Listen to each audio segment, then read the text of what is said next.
This is John Lee, and in this video I'm going to show you how I built a multi-million pound property portfolio using creative financing, using property investing techniques, and using some ways to actually leverage and gear and borrow money, so you're having to put a little bit of deposit in and then the bank is giving you the rest. So why do you want to start building a property portfolio? Well, I can tell you right now is one of the best times to start buying property. And for example, if you look at a lot of the places in London, if you could have bought property 10 years ago in London, would you have bought the property? And I think the answer for a lot of you is definitely yes. If you look at London, you look at the yields are quite low. Yield means that it's not making a good ROI, but it's also too expensive to get in. That's why if people were renting in properties in London, or they're trying to buy properties in London, what you'll find is that it's very expensive to get in. In fact, typically, especially if you do it for investment, you need a minimum of 25% to actually get into London. So what's some of the ways you can actually grow a property portfolio and start earning income from property? Well, the first way is we need to rent that property out. So we're going to rent that property, and let's say, for example, a one-bedroom flat, for argument's sake, let's say you're renting it for £3,000, but your mortgage on that property is £2,000. So that means you're going to make £1,000 profit,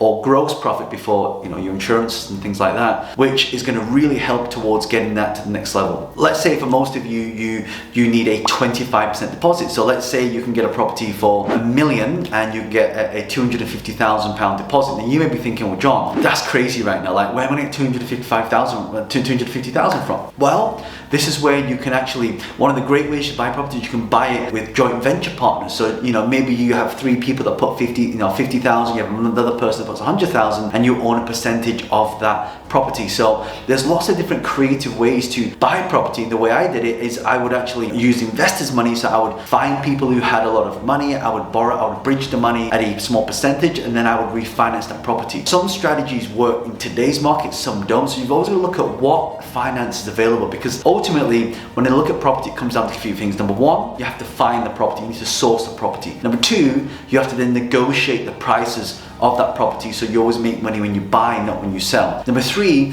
is, once you've got that, you've got to learn to finance that. So how are you going to, what sort of creative finance are you going to use? And the last one is you've got to make sure that you are able to exit from that property. So you're making money from that property, but you're going to exit from that property as well. So you got to think of lots of different ways to actually start doing it. But I can tell you the best thing is to buy it with joint venture partners. Like, you can partner with people, and then you all put the money in together, and then you own a percent of property. So let's say, for example, you buy property for £1 million, for example, okay, and you all put a deposit in. Well, when that property sells, let's say the property makes an extra 300,000, then you would take 100,000 each. If there's 3 partners, or if there's more partners, then you just split it accordingly. So that's one of the safest, most quickest ways to start acquiring property. Because I know sometimes you think, well, John, once I've used my deposit, well, how am I going to buy more property? It's always about finding different ways. You can actually use contracts to start. For example, my business partner Vincent Wong, he pioneered this concept called lease options here in the UK many years ago, and he was teaching me, he said, well, John, you can actually control property instead of buying property. You can actually control the property by using a lease option. So lease is you'd rent it, and option gives you the option but not the obligation to buy that property. So that's another way you can actually source and buy properties as well. So if you're watching, you're thinking, well, John, there's no way I can get onto the property line, there's no way, I don't have enough money.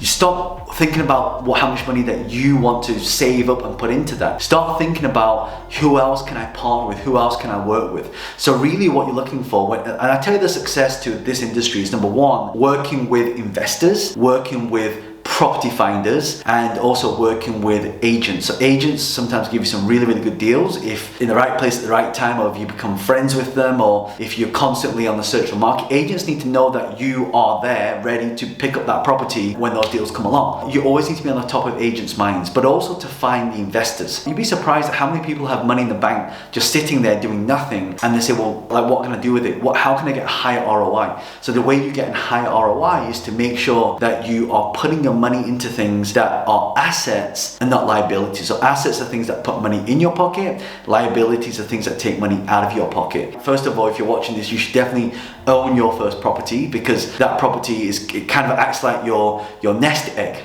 right? So one of the first houses that I bought, and this is the thing that got me onto the property ladder, my first property that I bought personally to live in myself, I bought in a place called Tongham, or some people call it Tongham, which is not far from Guildford. But that property was on the market for like 167, and I purchased it for around 162. So I didn't get that much deposit or that much discount off of that. But you know what? That property appreciated to 222,000, which is what I sold it for because I was moving on to the next one. And you know, that gave me a bit of seed capital to start investing. You see, if you have money in the bank right now and it's sitting there, then okay, I think it's okay because it's safe, your money's sitting there, but the problem is it's not appreciating, right? It's not making, that money's not working hard for you. Whereas if you put your money into something, you will actually have that, what we call a capital appreciation, especially if you buy it what we call BMV, below the market value. So I really hope that you're going to take some of these concepts and start using them. And personally for me, I highly recommend that if you are looking to get onto the property ladder, either fund it yourself, fund it through investors, or fund it through some kind of creative